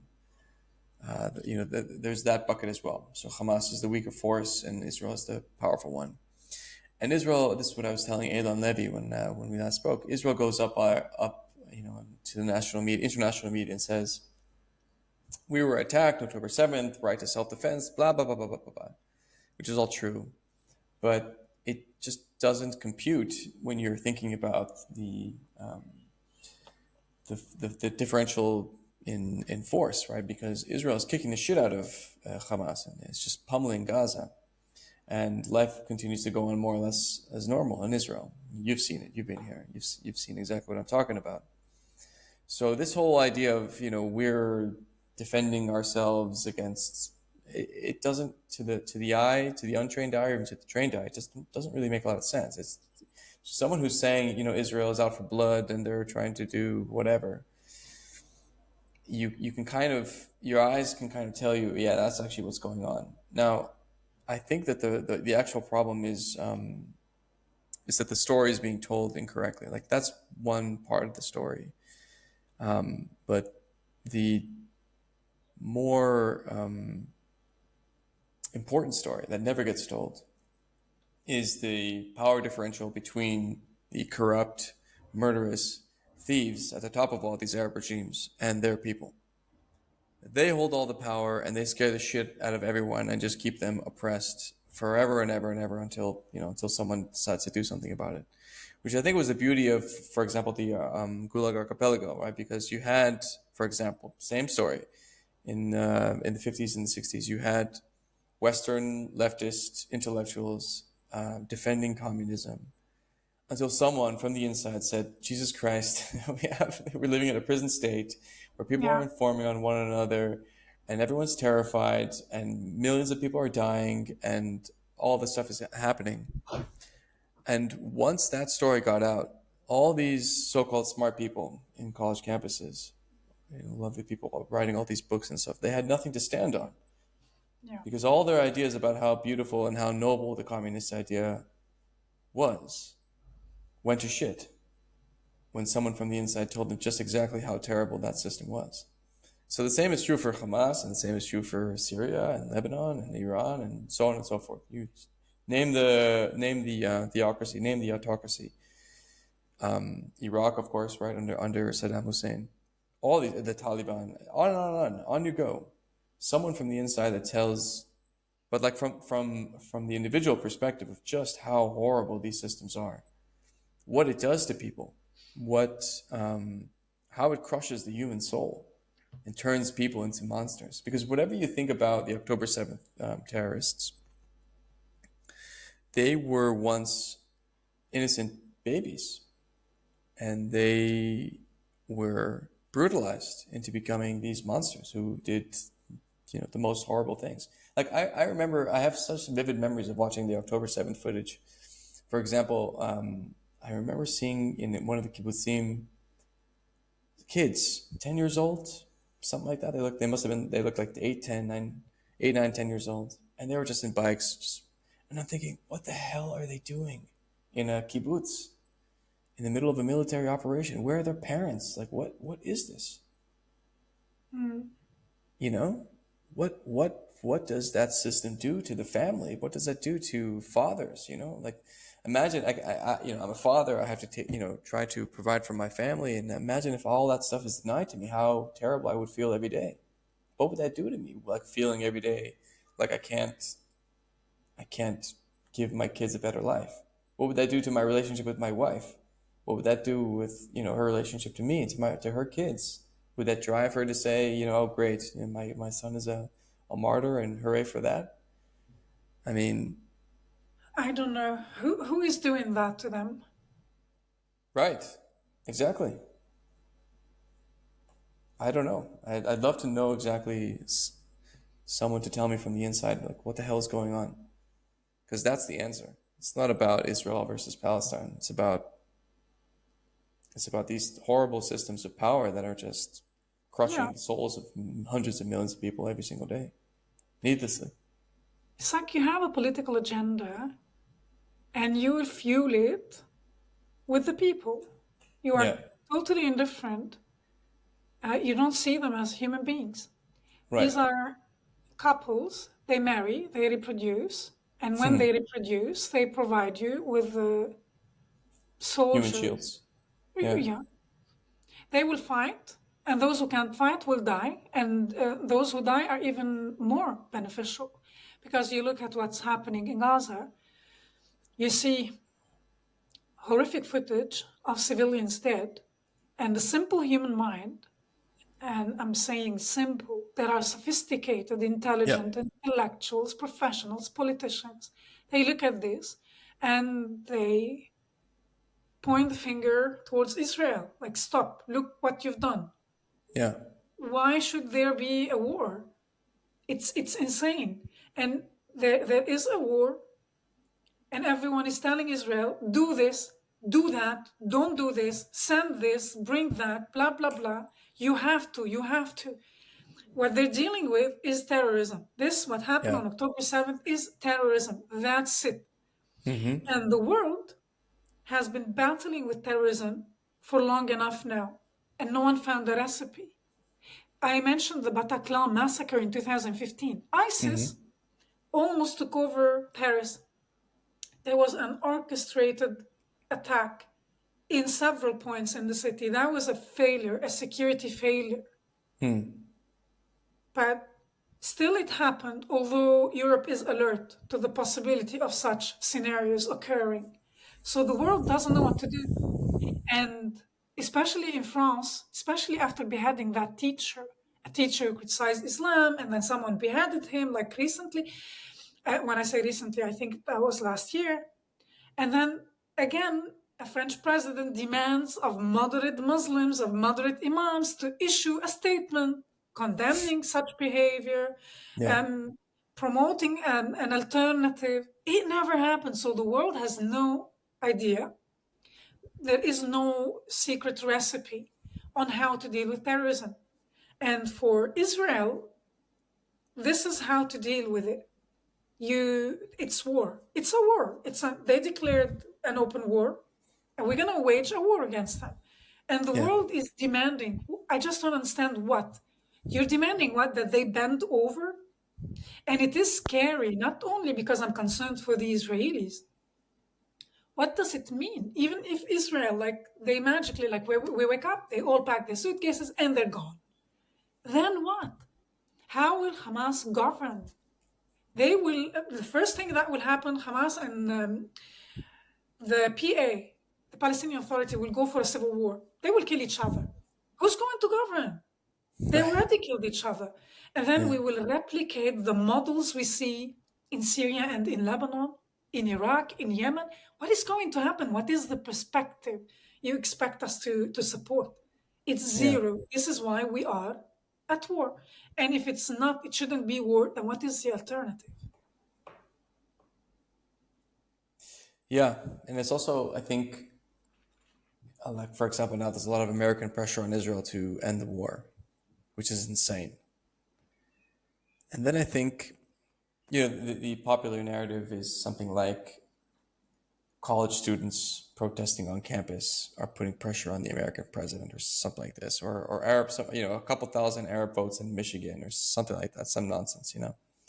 And I think, for fuck's sake, this guy is the president of the United States. Do you really think that he cares a shit about college students who don't really vote? No, I don't think so. Do I really think that he cares about some, a couple of communities, of Arab communities in Michigan? I don't think so. Like, this is the president of the United States. Yes, it's an election, but for fuck's sake, like, this guy deals with very, very powerful interests, not, and they know how to obviously utilize all that stuff on the voting public. But the voting public doesn't really care about Israel, right? The voting public cares about their own lives, right? The economy, safety, borders, stuff like that. I mean, Israel and Palestine probably ranks very, very low. Even if it does rank high for college students, give me a break, right? So what the hell's going on? What interest is whispering into this guy's ear saying, okay, enough. Now let's go back to what happened October 6th and that'll be fine. Like, it's clearly not the pro-Jewish lobby. I don't think so. I don't think this is like the Gulf lobby. I mean, are the Iranians that powerful that they can, like, I don't know, because the guy's also making very strange moves with Iran. I don't which know. is which is absolutely wild. Like, so, I don't know. I hate to be conspiratorial here, but something No, weird is going on. no, but we also aren't naive. A country such as the USA is not led by one person. There is an administration. And not to believe in conspiracy theories, but there are large lobbying groups Yep. who are pushing, making a lot of pressure for the world to see the problem as it is. The poor Palestinians oppressed. Israel is using, as usual, excessive power. Why can't your retaliation be proportionate? What kind of bullshit is it tit for tat? Someone said this to me in somewhere in the U.S. At a college. I have no idea. Someone said this about proportionate response. I'm like, I don't know. How many Palestinian women should we send? How many IDF soldiers? If it has to be really proportionate, let's see. Let's examine. It's not tit for tat. No. This is not how wars. This is not how it works. Like, it's not that the Israelis now. A lot of intelligent people keep saying, "How much more do you want?" Like, this is revenge. This is not revenge. This is not someone who's still angry and is like throwing a tantrum after like 8 months after October 7th. Right. I've been to Israel 3 times. Communities need to shut the doors. Like they would like nothing more than shutting their doors and hugging each other and trying to recover from what happened. Yeah. Yet they don't have that possibility. You have to pull your shit together and fight. Even a woman cannot bitch that her husband didn't come for I don't know how long, even if she has 5 kids. It's not time for bitching. The Yeah. country is pulled together and they're trying to fight. And it is an existential war. I don't think that Hezbollah's restraint, and I'm saying restraint, they didn't stop firing rockets and drones since October 8th. But this restraint, not the fact that they didn't wage like a full-blown war against Israel, is not because they lacked the intention. It's the fact that the Americans said don't. And the world understood, like, don't. We can play a game in the mainstream media. We're appeasing these buffoons, those buffoons, this lobby group, whatever. But at the end of the day, don't. And still, Hezbollah is emboldened, their supporters are emboldened, the general mood in the Arab world, and this is what I'm saying this because I follow the news in the Arab world. Hamas achieved something. They broke the myth of the invincible IDF. Now they are humiliated, their women are humiliated, and they are playing solo. They're a pariah on the global stage. And sooner or later, they will lose everybody's support. This is the general mood. And this Oh is wow. why this is why everybody glorifies what's happening. The fact that Hezbollah is like they dared and they're daring. These crowds are emboldened. Israel cannot stop because nobody can really grasp in the West the risk we're talking about and what happens unless Israel is victorious at the end of the day. Because it's like we open Pandora's box and the world is still underestimating what this could become. And Israel is fighting for the world now. Israel and whoever is supporting under the table, above the table, we will see. I don't think that Israel will lose the US support. However, maybe the president is too old. Maybe his consultants are not familiar with the history of the Middle East. I doubt it. This is the USA we're talking about, and I'm pretty sure even if they're appeasing these crowds publicly, the pro-Palestinian crowd publicly, I'm pretty sure Israel still has the full support of the US, the UK, Germany, etc. I hope so. I hope you're right. It's interesting what you said about Arab media, how you're following that. Like to me, to my reading, that's just how desperate they are for a hero. Yeah. Someone, And someone imagine to. how cynical it is. The hero is Hamas. Yeah, yeah, yeah. Do they get shown the destruction in Gaza? Do they see how badly they're getting the shit kicked out of them, or that doesn't They appear? see that. It's interesting you say this. They see this and everybody's screaming around the globe, look at what's happening in Gaza, 40,000 dead, I don't know what. So they realize the impact, what Israel has done. At the same time, Hamas is victorious. One of these statements must be wrong. And Hamas leader, and this was like one time, one of them, I believe it's Ismail Haniyeh, but they always talk about it. They talk about, and there's another guy who's based in Osama Hamdan, based in Beirut. I love how they talk about, look at the Israeli society. They are like many soldiers are dead, many are maimed, handicapped, and they're all psychologically traumatized. Thousands. And just look at this and think, is this guy, is he an idiot? I mean, obviously he's an idiot. You are gloating. Okay, this is Schadenfreude. You're happy that you've scored badly against Israelis. But dude, let's do the math. How stupid can one be? If this is the pain you've inflicted on the Israelis, then what is your position? How about you look in the mirror and see what has been done to you, what you have caused to the Gazans? If they have 1,000 maimed, how many do you have? How can you not care? But Kobe, let me tell you this, and this is a video we shared on Arabs Ask, I think, yesterday or the day before. Like four hostages were rescued. And we've seen, and we made like a short video about it because I've seen a shocking statement. Okay, the Arab world was sad. The Israelis, the IDF could rescue four of the hostages. And the hostages were depicted, like Noah, for example, was depicted like in a caricature as a swine drinking Coca-Cola, and Coca-Cola is dripping of blood. And there were calls to boycott Coca-Cola. What? I mean, not the Okay. owner of Coca-Cola center the bottle. Has moronic. That's stupid. But this shows you, this reflects a very poor intellectual level. Sure. But then, Yeah. like, there were horrific statements. There was this guy, a theologian. He said, strap explosives around every hostage, and if they were being rescued, kill them. And those who are, how cruel, how evil. If this is Right. not pure evil, I don't know what is. Right. But and interesting, and this is why I wanted to make this video and share this. I was hoping for Arabs to explain, what do you make out of this? So a former executive manager of Al Jazeera called Yasser Abu Hilala on Twitter. He tweeted upon learning the news of the rescue of the four hostages, and he wrote,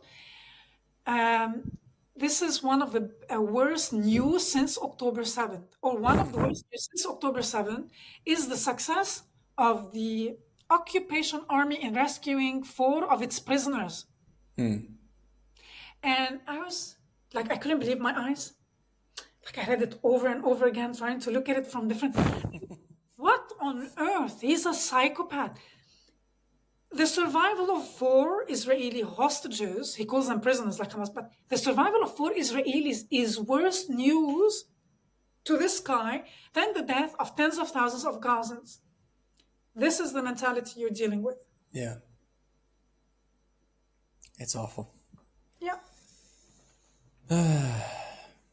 So how are you going to solve it? We solve it by humanizing the Israelis. I'm not a party girl. I never go out. I have no time for this. But when I go to Israel and people say, oh, the Israelis are frightened because Iran vowed they will hit Israel, blah, blah, blah.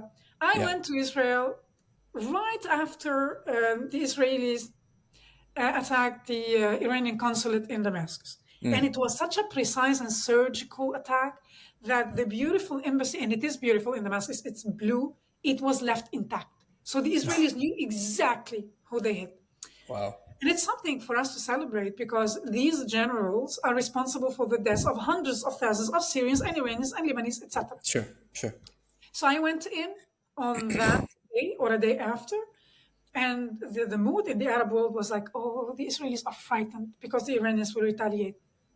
So I went out and I went partying and I shared it. I made a live. Look how frightened they are. They're hiding under the beds. They're not. Life carries on. Yeah. And I flew out, and a day later, the Iranians did try to bomb Israel, but luckily there's the Iron Dome. Anyway, this is what I try to convey. I show them that the Israelis are human beings, and that, like, we capture moments where I say I'm half Syrian, half Lebanese, and people hug me. And normally, and I told you, if you are recognized, and I am meanwhile recognized in Israel, people would ask you for a selfie, right? This is what happens in the rest of the world. The Israelis couldn't care less. They just ask, can I give you a hug? And they just, like, everyone, even the religious ones who like barely touch me, but they are so desperate for love. Yeah. And for them, but they didn't, how do I say? First, they give me the benefit of the doubt. So they did not lose their humanity. Second, they still believe in the possibility, in a possible better future. And this belief, this good in their heart, gives me hope. I'm going to tell you a story. Something happened in Auschwitz. So I wear the Star of David even before I wanted to convert. I'm not Mm. wearing high. I'm wearing the Star of David because it's both a political and a religious statement. Okay. And in Auschwitz, I was interviewed the first time when I accompanied an Arab delegation to the International March of the Living. And this was big news. And we were interviewed by a lot of reporters. And there's a guy from I-24. He's like massive. He's a huge man. He was talking to me, and then the cameraman, I had short curly hair back then, and the cameraman had an identical hairstyle. Like, this is what I'm thinking about while this guy is asking me a question. And suddenly they stop. And he's telling him in Hebrew, like, did you see, is she wearing a Star of David? And then, like, he stopped and he's like, are you wearing a Star of David? Why? So I explained to them a little bit. We finished the interview. And then this massive guy tells me, and I see like he has tears in his eyes. And he's like, can I shake your hand? I told him, of course. And then he shakes my hand and then he hugs me and he cries. And he Wow. says, if you come to Israel, I'd never been to Israel at that stage. It's only on October 7th where I said, you know what, bugger it. I never want to return to countries that celebrate October 7th. Now we need to choose a side. And I chose mine. And I remember this guy, when he had tears in his eyes, he hugged me and said, you have to come to our house. You will meet my wife. You don't need a hotel. When I was leaving Auschwitz, I was angry. Like, I was surprised, his attitude. Maybe he was one of the first Israelis to hug me. I was angry. I was thinking, if an Arab tells him, you're a filthy Jew, he would shrug, like, I'm so used to it, he couldn't care less. Yes. Yeah. But he was moved to tears. A massive guy, muscular, big guy, moved to tears because he felt that I love him genuinely. I have no problem. I woke up and I just see him as a human being. And this is what made me angry. The rift between the two cultures is so bad that we think we have to take sides, and these two sides wish death upon the other, which is not true. I've been to Israel 3 times, and this is not the mood. There are extremists, I'm Right. not naive. There are those who want everyone dead in Gaza. They never want to speak to an Arab. But this is a tiny, tiny, tiny minority. Yep. In general, the Israelis are open to anything. They hope for a day where they can drive to Beirut, to Damascus. They miss a reality they have never experienced. They just listen to their Yeah. grandparents talking about it. And again, the hope we have stems from Judaism, from Israel. I can't say that I experienced something among Arabs that gives me this hope, except the private messages I receive sometimes, even from Tehran, from Baghdad, from people living in Canada, Australia, Arabs who tell me, thank you for being our voice. And I'm surprised, but there are so many people who Wow. hate Hezbollah, who hate Hamas. A Syrian guy wrote to me from Berlin and told me, he saw that I interviewed Naama Levy's mom. And he said, could you please write to her and tell her we're not like Hamas. Tell her Wow. that I cried. My mom wept. My sister wept when we saw what happened to her daughter. Please Wow. tell her this. And so there is hope. I would like them to speak up. If you live in, I mean, if you live in Tehran, let's not be suicidal. But if you live in New Zealand, what's stopping you? Right. Speak up Yeah. before it's too late, I hope. You did you have that intuition about Jewish people always, or did it's just something that that experience at Auschwitz No, confirming you? Because it's not you only. hit on something I think very fundamental, very deep about Jewish people is that yes, they put up walls and yes, they feel persecuted and all that stuff. But if you just, for example, if you noticed after the Abraham Accords, hundreds of thousands of people flew to Dubai Dubai. They're or eager. in Morocco, right? Yes, They just want to be accepted. They just want to be, they don't want to I met a be. butcher from Morocco in Jerusalem, in the Shuk. He comes originally from Morocco, and he Yeah. said that his father was a butcher in like there back in the Mm. day, and his grandfather. So he's the extension of this craft. And he told me that after the signing of the Abraham Accords, he went to Morocco, and I told him, "What? Did you take your children?" He's like, "No, no. I took my mom, my dad, and my siblings. It's something for us, Yeah. not the wife, not the children." Mm-hmm. So it's something tied to his childhood. And he said, "No, Sure. no, no. We went, like the older ones, this family." And I see this so often in Israel. It is heartbreaking. If the Arabs, if the Muslims would open up, they will see this is like the nicest people. I lived in 7 countries and I traveled around the world. This is the nicest people. I just love them. Yeah. I know that some are assholes. I meet some of them, but in general, this is the nicest people. Yeah. The how communities operate, how they look after each other, even in the synagogue. Children can shout, can go crazy, can laugh, can they love each other. It's And life. nobody's judged for the way they dress, the way like even among Orthodox families. I was, and I'm not going to say where, but in Jerusalem, I was at a rabbi and I love him and he has many children.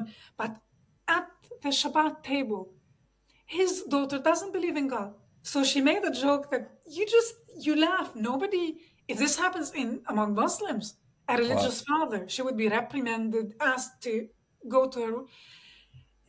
It's a completely different mindset. Yeah. And it is beautiful. And it is our hope in the Middle East. If you just give them a break or leave them alone. Against all odds, Israel has achieved so much. This country is, to me, is the most admirable miracle on planet Earth. Yeah. But my feeling, like the way I feel among Jews, is not related to what I've seen in Auschwitz.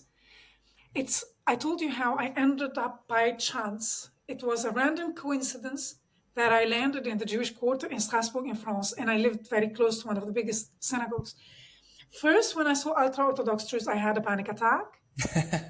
I've never seen a Jew before. For me, this is the enemy. And I had to think because I was very embarrassed. I'm a fearless person. And I had a panic attack. So I was embarrassed. Like, why were you scared? Yeah. I'm not scared. I was very scared. I couldn't breathe. Wow.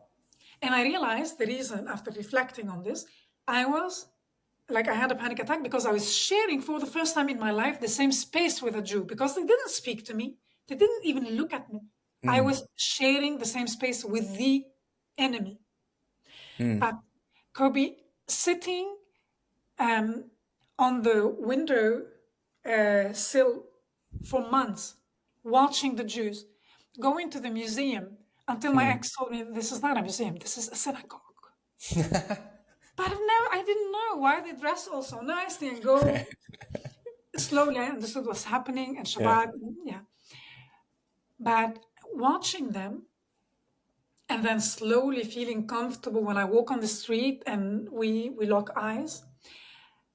The older ones, even like the ultra Orthodox, unusual looks for us completely, they reminded me of the smell or the feeling of the walls in the old city of Damascus in the Jewish quarter.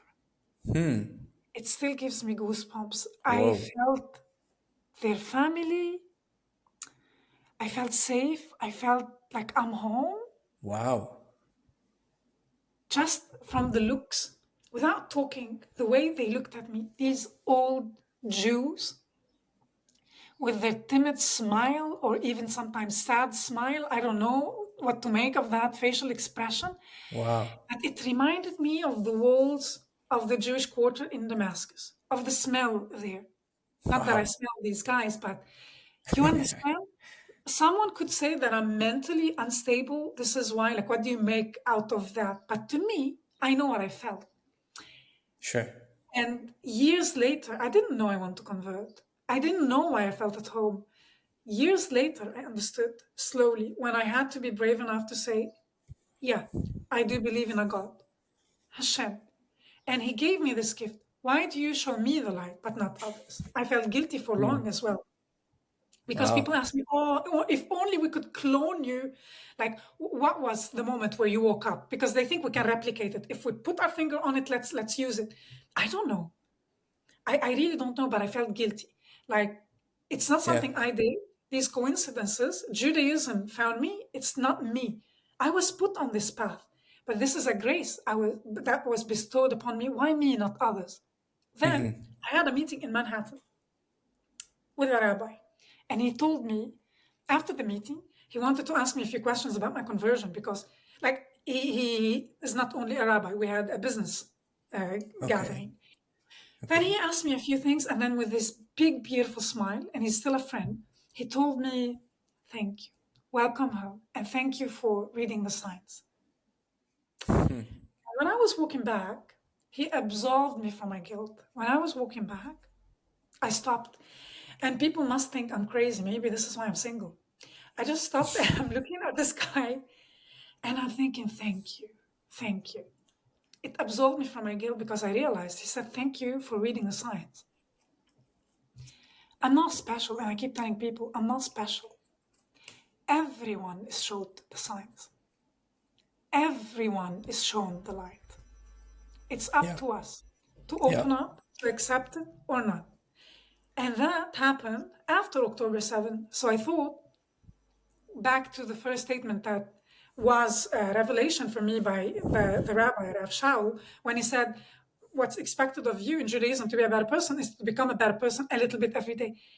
Everyone is shown the light. And I thought, even on October 7th, if you're a totally corrupt soul, if you're a Hamas terrorist and you are raiding a kibbutz, you are shown the light as well.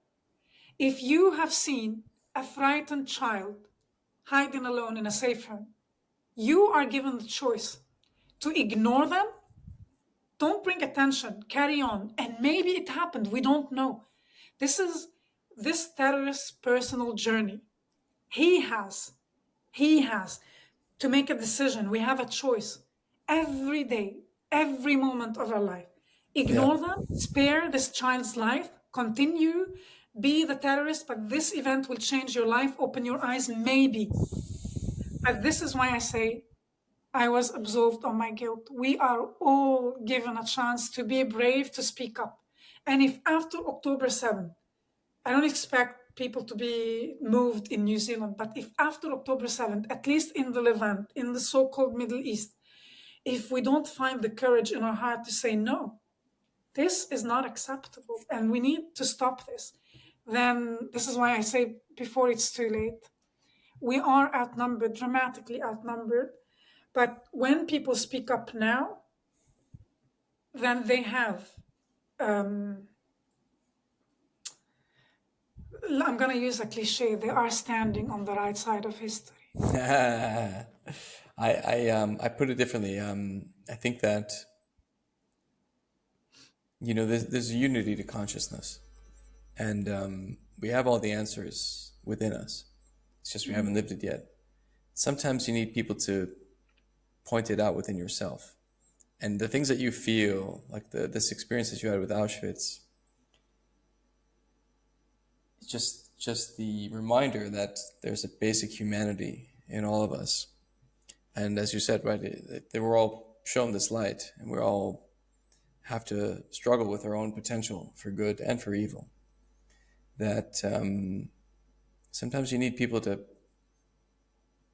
wake other people up. And you said we're outnumbered, but still, like your message, there's something universal about it. And I mean, it's probably no coincidence that you're a believer and that you're on this journey. So I hope as many people in the world hear your voice because it's great. It's about fucking time.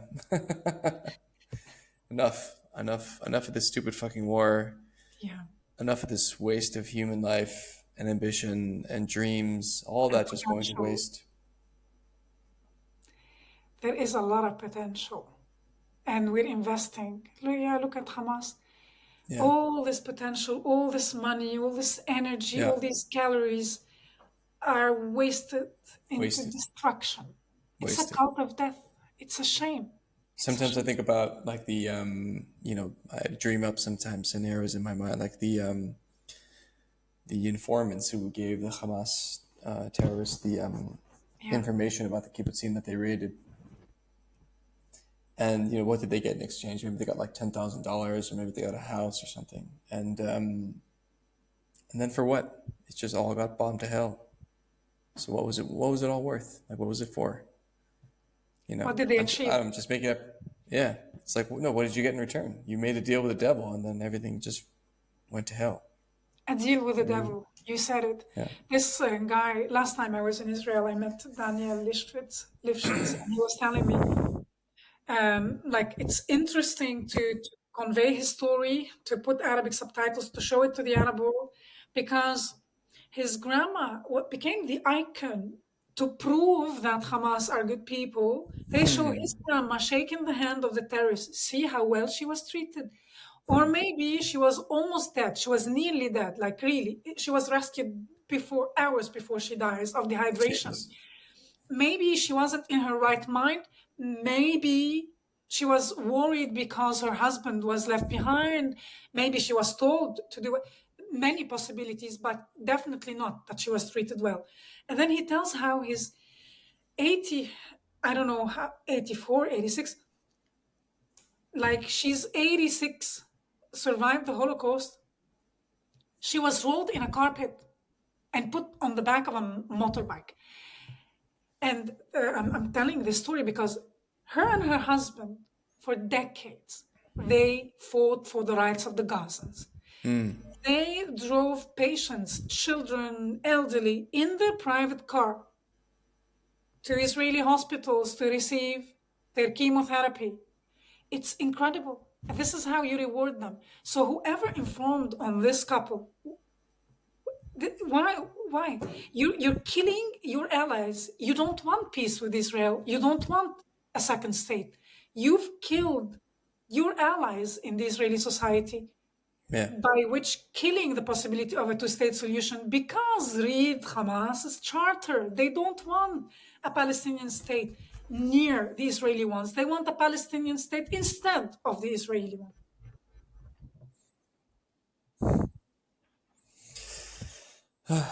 Rawan, may you have millions and millions of people listen to your voice. Thank you, thank you. I hope. Thank you. Thank you for doing this. This was fun. And yeah, good luck.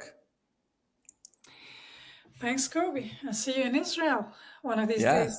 for sure. Look after Take yourself. care. Bye. Bye.